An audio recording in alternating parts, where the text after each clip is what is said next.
The stars had always been kind to humanity. For 62 years they had traveled among them as guests, as learners, as the youngest members of a galactic community that stretched across 10,000 worlds. They had built colonies on distant planets, traded with alien species, and earned a reputation as a peaceful and cooperative people. The Galactic Council welcomed them with open arms and gave them a small seat at the great table where the fate of civilizations was decided. Admiral Dezito stood on the observation deck of the orbital station above, New Busan, humanity's largest colony world. He was a tall man with gray hair and tired eyes that had seen too many years of quiet service. Below him, the planet turned slowly in the darkness of space. He could see the lights of the capital city glowing like a golden web across the night side of the world. 4 million people lived down there. Families, children, dreamers, who had left Earth to build something new among the stars. He sipped his coffee and watched a transport ship descend through the atmosphere. It was carrying medical supplies and fresh fruit from the farming districts. Simple things. Good things. The kind of things that made a colony feel like home. The alarm screamed through the station without warning. Taiho dropped his cup. Coffee floated in the zero gravity as he ran toward the command center. Officers shouted numbers and coordinates at each other. Screens flashed red with emergency data. His heart pounded in his chest as he reached the main display. "What is happening?" he demanded. "Hyperspace signatures, Admiral," a young officer said. Her face was white with fear. "Multiple contacts. They are coming out of jump right now." The display showed the space around New Busan. One by one, ships began to appear. Not human ships. Not friendly ships. They were massive vessels, covered in sharp angles and dark metal. Their hulls were decorated with symbols that every human in the galaxy had. They'd learned to recognize. The Veldari Dominion. Taiho felt his blood turn cold. The Veldari were an ancient race of reptilian creatures who had ruled their corner of the galaxy for thousands of years. They were proud and cruel and believed that all other species existed only to serve them. Humanity had always avoided them, staying far from their borders and never giving them any reason to notice. Earth's children. But New Busan was close to the Kepler frontier, a region of space that the Veldari claimed as their own. The colony had been built there legally, with the full approval of the Galactic Council. Every document was signed. Every treaty was respected. Humanity had done everything right. None of that mattered now. "They are charging weapons," the officer whispered. Taiho grabbed the communication console. "Veldari Fleet. This is Admiral Taiho of the United Earth Defense Force. You are entering protected space. Please state your intentions." "We have no quarrel with the Dominion." "Repeat, we have no quarrel with you." The silence stretched for 10 terrible seconds. Then a voice came through the speakers. It was deep and filled with contempt. "Human, your kind has crawled too far from your little world.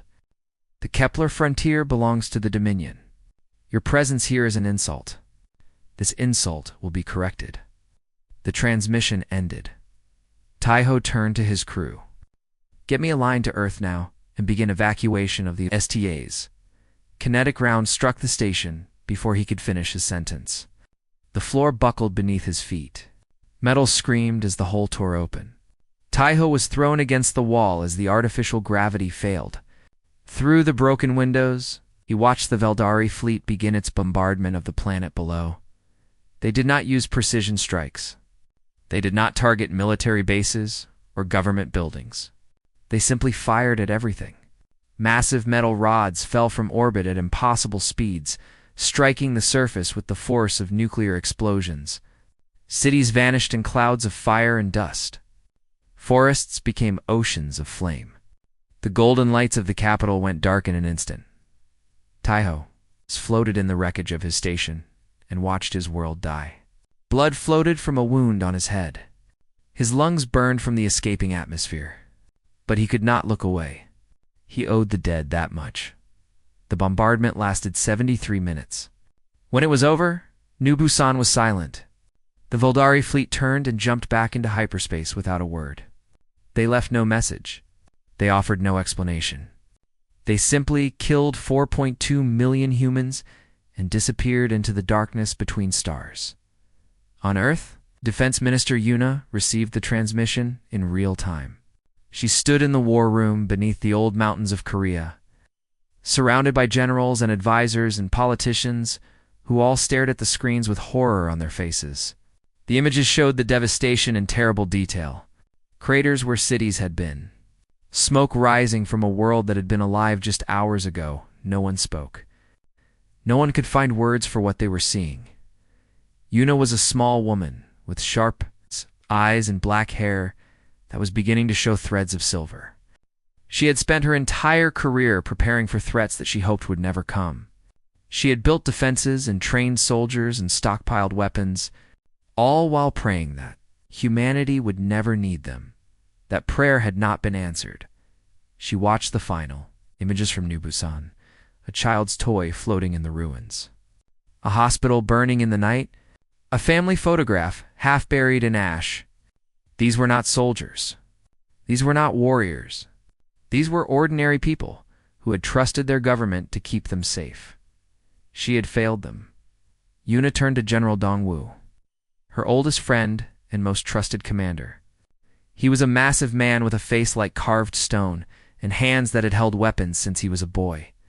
He looked at her with eyes that burned with a fury she had never seen before. "What are your orders, Minister?" he asked. The room waited. Every person there knew that what happened next would change humanity forever. The Galactic Council would offer sympathy.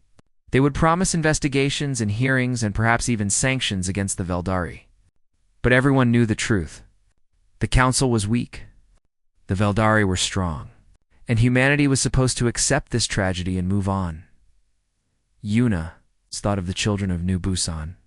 She thought of their dreams and their laughter, and the futures that had been stolen from them. She thought of every human who would look at the stars and wonder if they were next. Then she made her decision.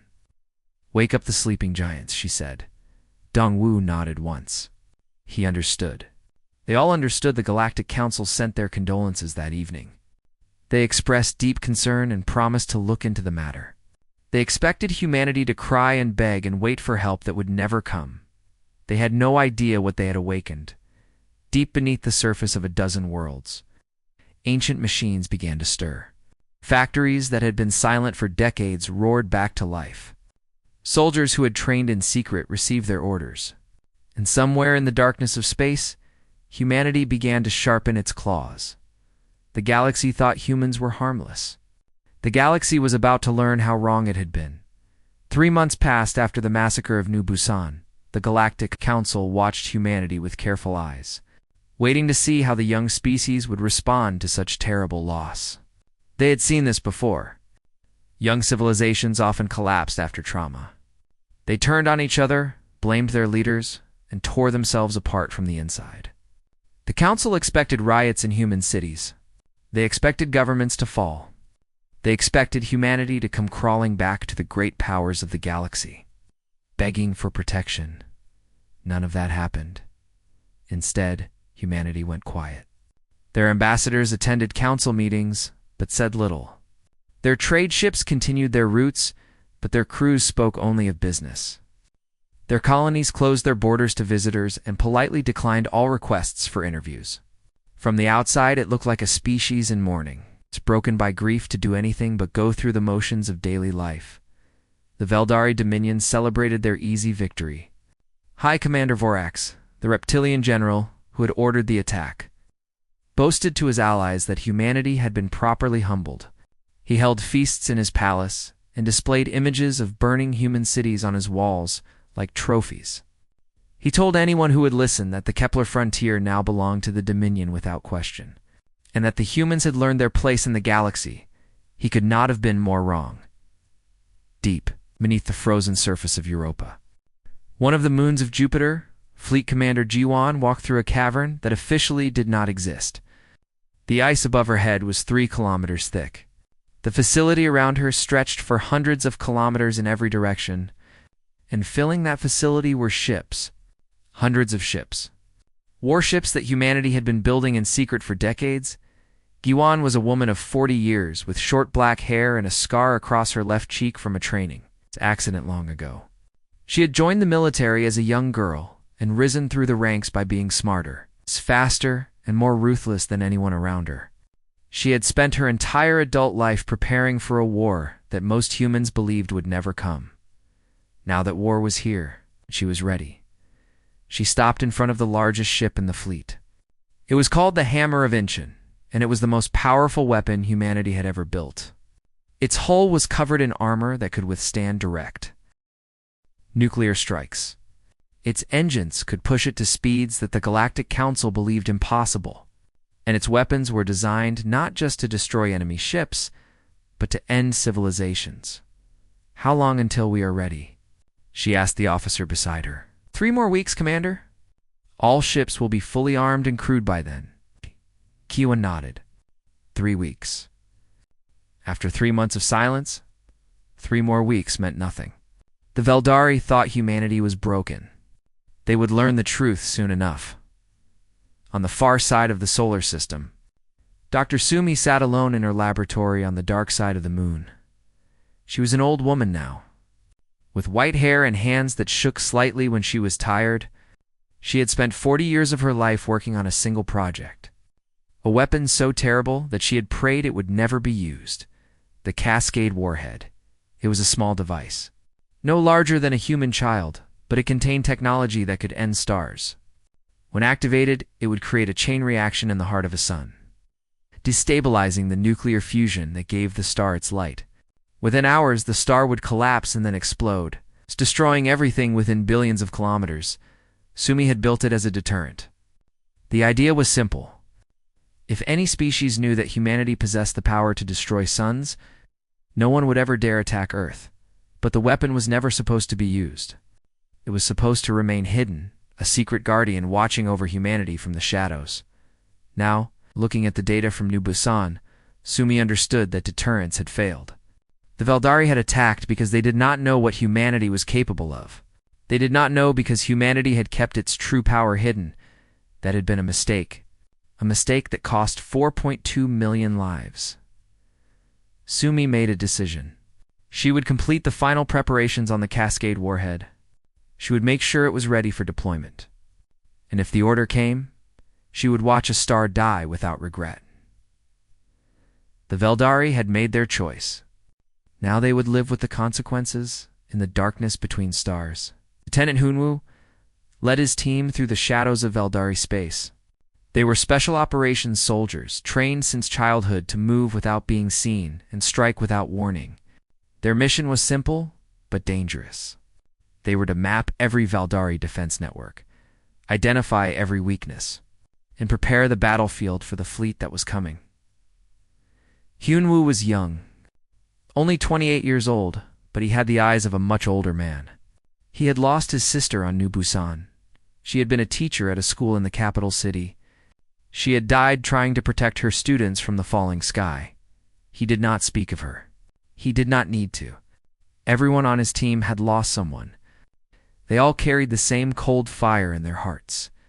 They moved through Veldari stations like ghosts, stealing data and leaving traps. They poisoned supply shipments with chemicals that would take months to show their effects. They planted false information in military computers.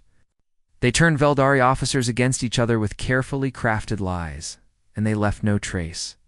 The Veldari never knew they were there, back on Earth. Ambassador Minho attended his duties at the Galactic Council with a calm face and empty words. He sat through meetings where other species discussed trade agreements and border disputes as if nothing had happened. He listened to the Veldari ambassador brag about the Dominion's growing power. He smiled and nodded and said nothing of importance. The other ambassadors thought he was defeated. They saw a broken man representing a broken species. Some of them felt sorry for him. Others laughed behind his back. None of them understood what was really happening. Minho was not defeated. He was waiting. Every night he received encrypted messages from Earth, production reports from secret factories, training updates from hidden bases, intelligence summaries from agents deep inside Veldari territory. He read every word and memorized every detail. He knew exactly how many ships humanity had. He knew exactly how many soldiers were ready to fight. He knew exactly when the storm would begin. The other species of the galaxy had no idea what was coming. They thought humanity was weak because humans smiled and cooperated and followed the rules. They thought humans were harmless because they had never seen humans fight. They were about to learn the truth in the final days before the anniversary of the massacre. General Dongwu stood in the war room on Earth and looked at the displays showing the position of every human asset in the galaxy. 300 warships hidden in secret bases. 50,000 ground troops ready for deployment. Weapons that could crack planets and kill suns. All of it waiting. All of it ready. He thought of the children of Dupo-san. He thought of their parents and their grandparents and everyone who would never see them again. He thought of the Veldari commanders who had ordered the attack and then gone home to celebrate. Soon, he thought. Soon you will understand what you have done. The galaxy believed that humanity had been humbled. The galaxy believed that humans would accept their loss and move on. The galaxy believed that the great powers would always rule and the weak would always suffer. The galaxy was wrong. Humanity had not been broken by the massacre of New Busan. Humanity had been awakened. And when they finally showed the galaxy what they were capable of, the universe would never be the same again. The countdown had begun. 1 year after the massacre of New Busan, the galaxy was going about its ordinary business. Trade ships moved between worlds. Diplomats argued over treaties. Soldiers trained for wars that might never come. The Veldari Dominion had grown even bolder in the months since their attack on humanity, pushing their borders outward, demanding tribute from smaller species who could not resist them. The Galactic Council had done nothing. They had held meetings and passed resolutions and expressed deep concern, but no action had been taken against the Dominion. The Veldari were too powerful. Their fleet was too large. Their allies were too many. And humanity, after all, was just a young species that had barely been in space for a century. What were 4.2 million human lives compared to the stability of the galactic order? That morning on the anniversary of the day New Busan burned, every communication channel in the galaxy suddenly went silent. Every screen on every world, every speaker on every ship, every display in every station stopped showing whatever it had been showing and went dark. Then a face appeared. President Yoonji of the United Earth government looked out at the galaxy with eyes that held no warmth. She was a small woman with black hair pulled back in a simple style and a face that showed no emotion at all. She wore a plain black uniform with no decorations except for a small pin on her collar. The pin showed the outline of a planet surrounded by fire. It was the symbol that every human had adopted in memory of New Busan. She began to speak. To the Veldari Dominion. 1 year ago, you came to our colony world of New Busan. You came without warning. You came without reason. You came without mercy.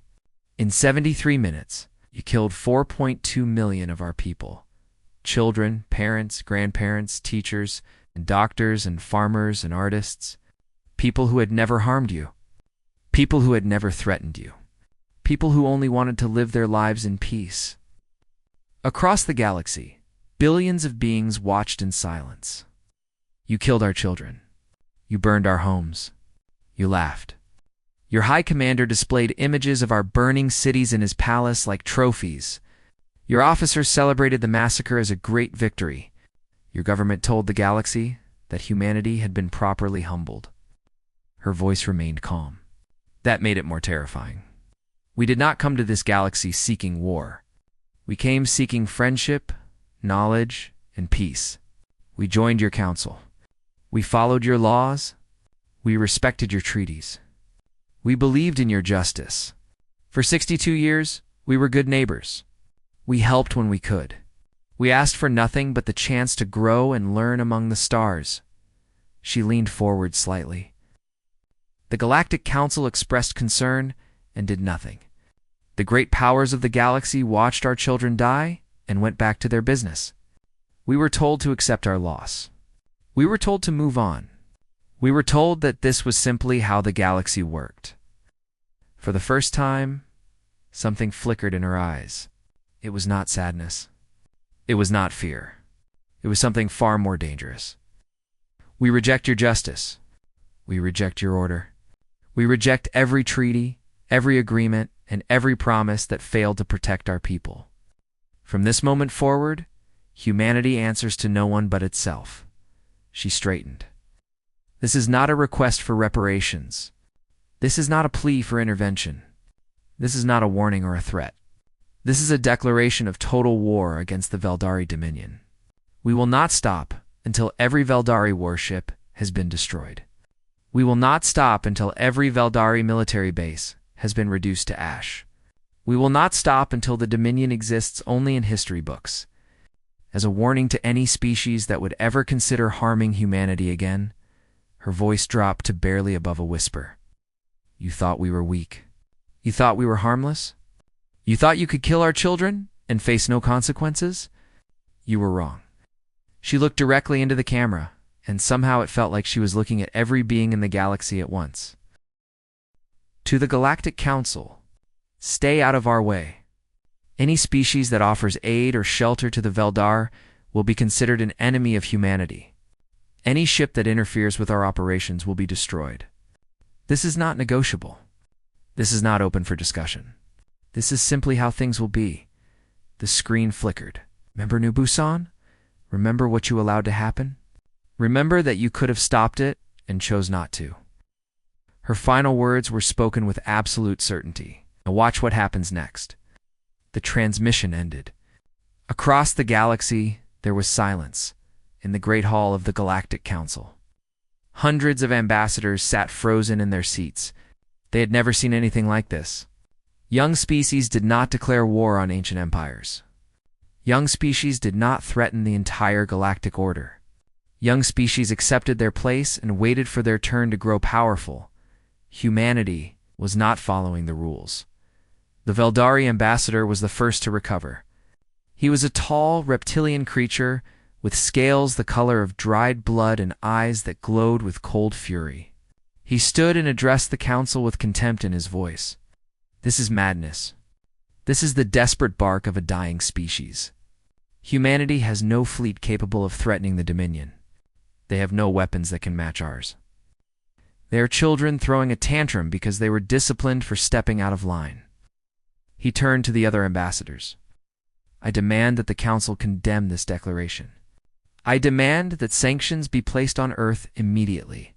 And I demand that any species found helping humanity be expelled from the Council and treated as enemies of galactic peace. The chamber buzzed with nervous conversation. Many ambassadors nodded in agreement. The Veldari were powerful allies. Humanity was not. The choice seemed obvious. Then Ambassador Minho stood. He had been sitting quietly in the back of the chamber, watching the reactions of the other species. Now he walked slowly toward the center of the room. His footsteps echoed in the sudden silence.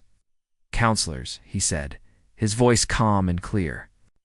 You have watched humanity for 62 years. You have seen us build colonies and trade ships and hospitals on distant worlds. You have seen us help species in need and share our knowledge freely. You have seen us smile and cooperate and follow every rule you set for us. He paused in the center of the chamber. You looked at all of that and decided we were harmless. You decided we were weak.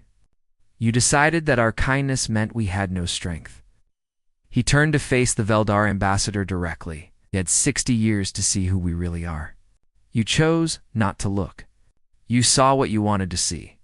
A young species, a small species, a species that could be pushed around without consequence. His voice hardened. Now you will watch.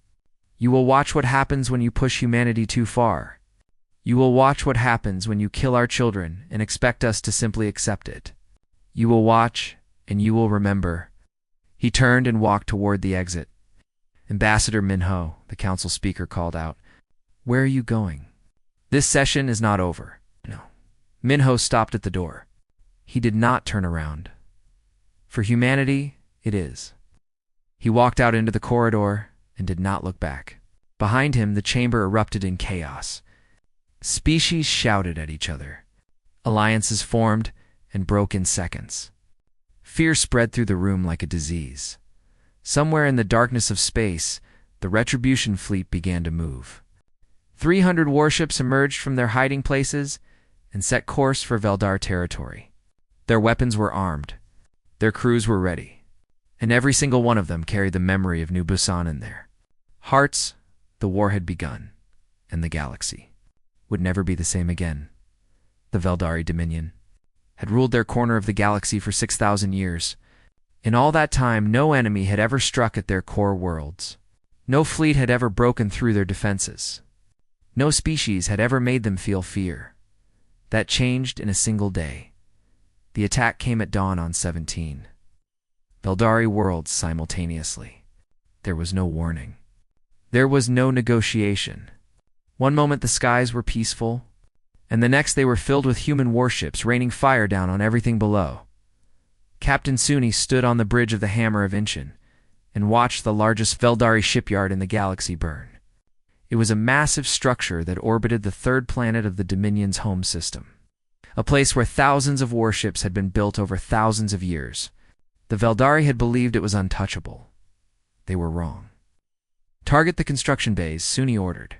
Her voice was calm and cold, like ice on a winter morning. "I want every ship they are building destroyed before they can launch." "Yes, Captain." The Hammer of Inchin fired its main weapons.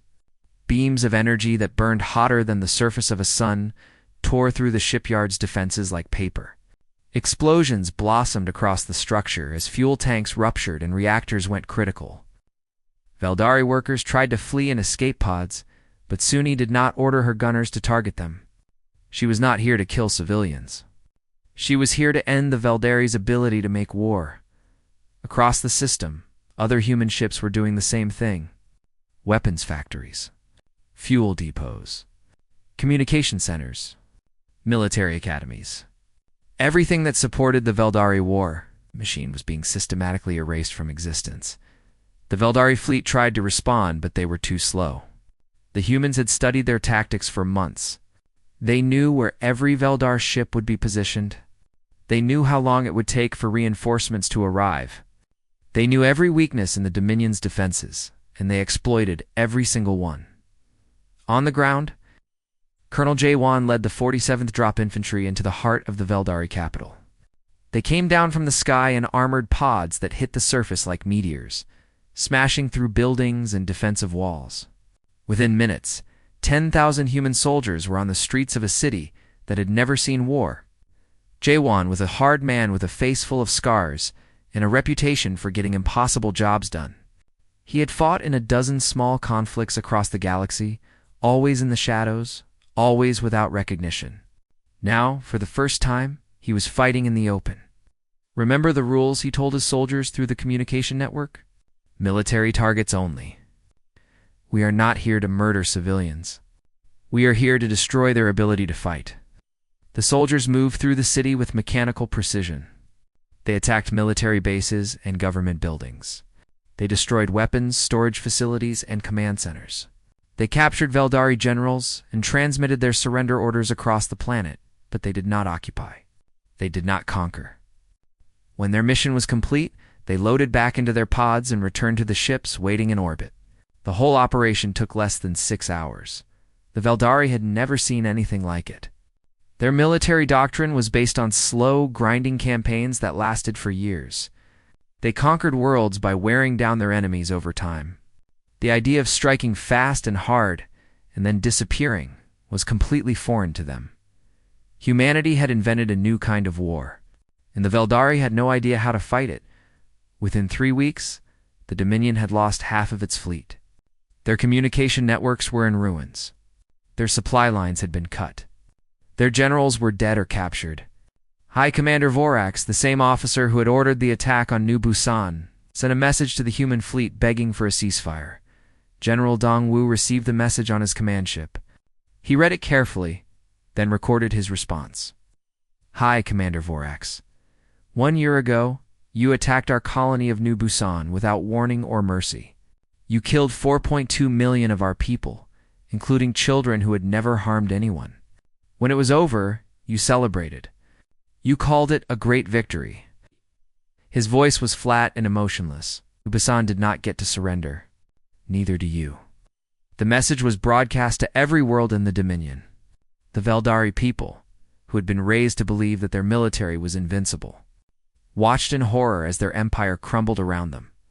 Then came the star the Veldar had hidden. Their strategic reserve fleet in a system far from the front lines. 40,000 warships held back in case of emergency. It was their final hope, their last chance to turn the tide of the war. Dr. Sumi's Cascade warhead arrived in that system aboard a small unmanned ship.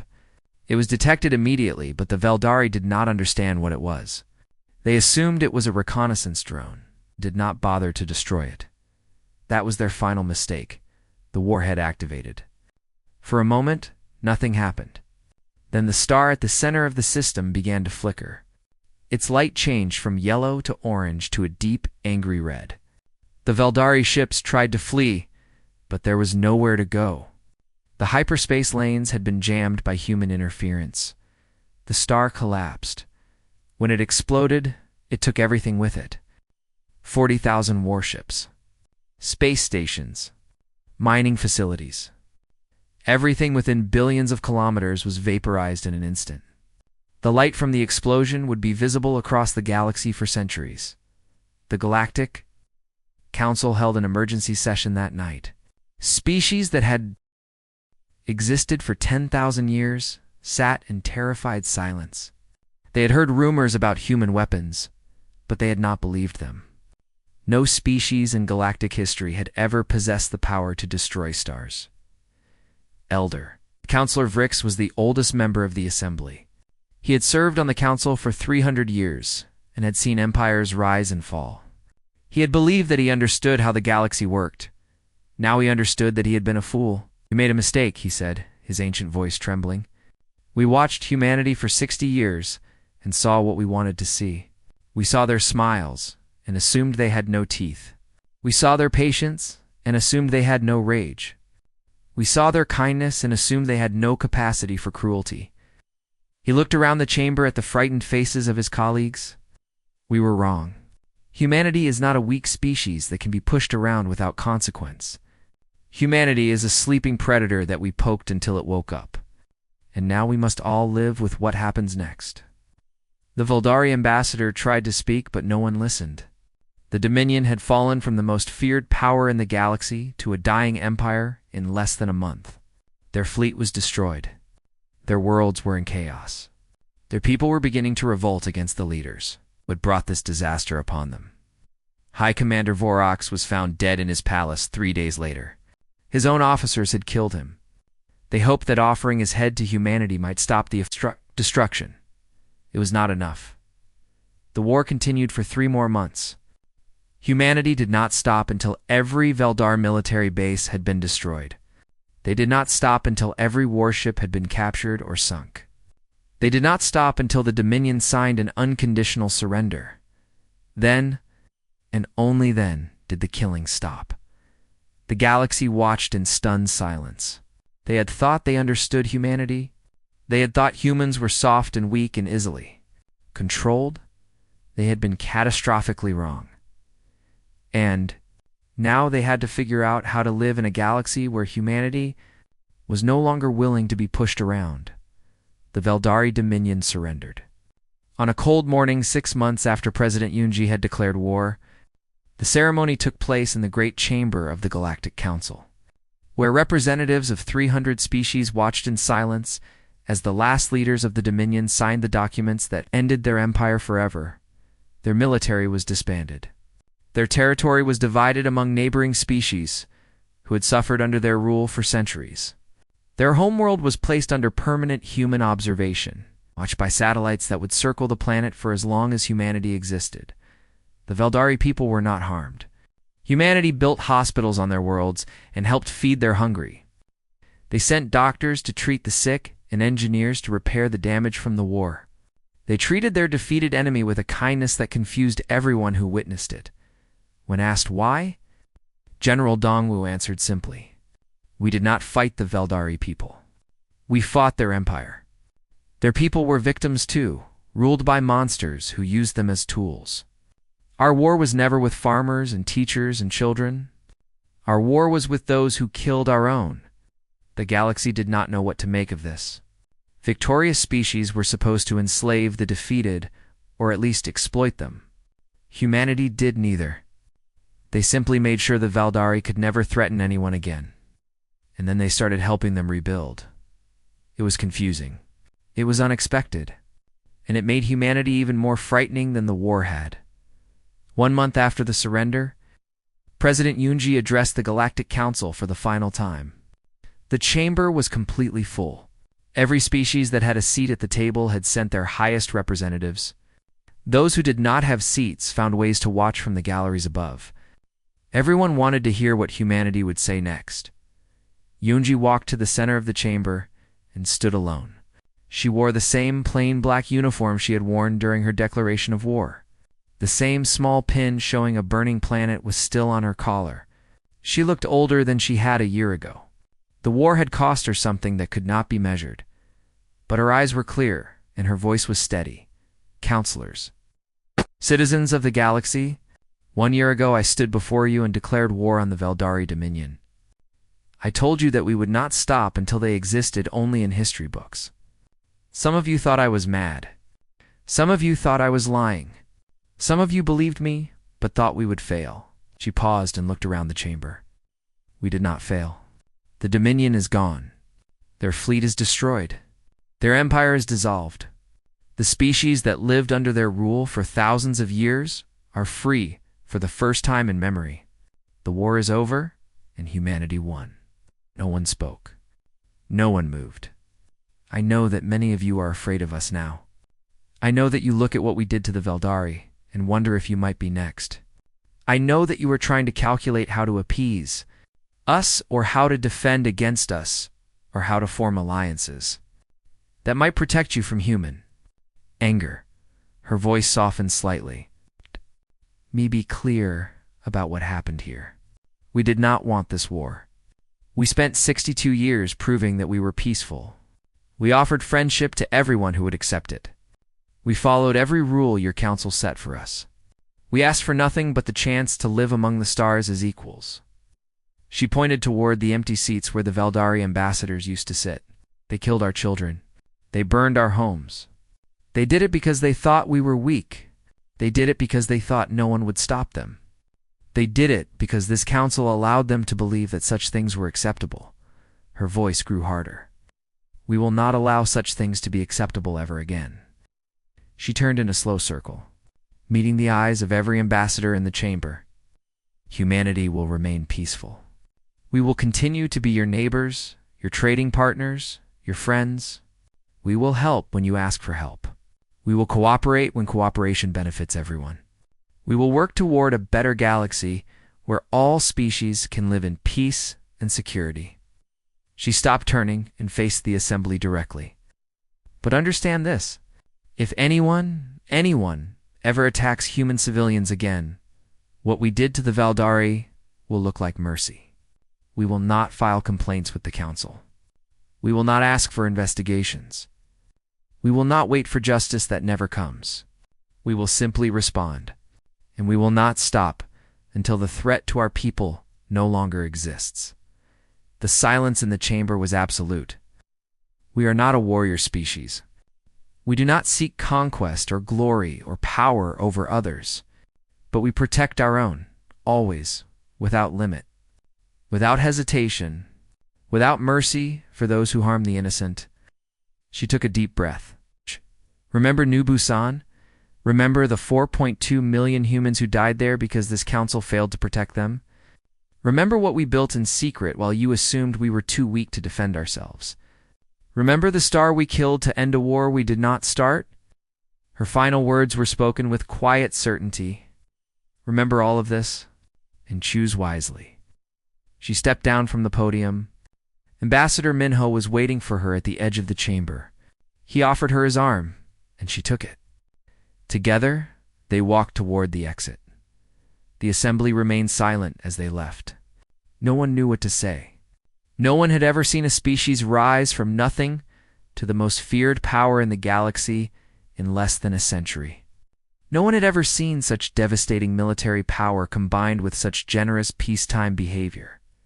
Humanity was something new, something the galaxy had never encountered before in the years that followed. Humanity became the most trusted mediator in galactic affairs. When species had disputes, they asked human diplomats to help resolve them. When natural disasters struck distant worlds, human relief ships were often the first to arrive. When refugees fled from war and persecution, human colonies opened their doors. They shared technology freely with anyone who asked. They built schools and hospitals on 100 worlds. They helped young species find their footing among the stars and taught them how to grow strong without becoming cruel. The galaxy came to love humanity, but they also never forgot what humanity was capable of. On the anniversary of the New Busan massacre, every human community in the galaxy held a moment of silence. They remembered the dead. They remembered the war that followed. They remembered the price of being unprepared and the cost of trusting others to protect them.